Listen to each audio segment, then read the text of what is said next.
తిరువాభరణాలు సమర్పణ చేసేటప్పుడు ఒక పర్టికులర్ ఆర్డర్ ఉంటుంది. ఫస్ట్ నడుములో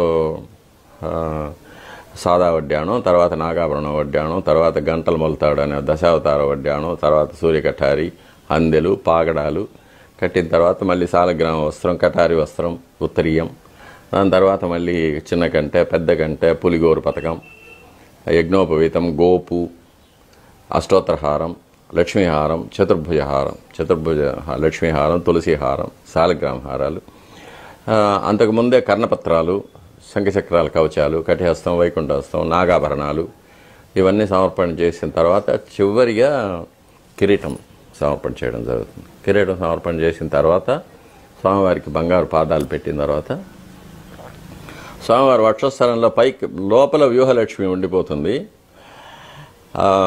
బంగారుతో చేసిన అమ్మవారి పథకం ఒకటి ఉంటుంది, పెద్ద పథకం. ఆ అమ్మవారి పథకానికి మళ్ళీ అభిషేకం చేస్తాం.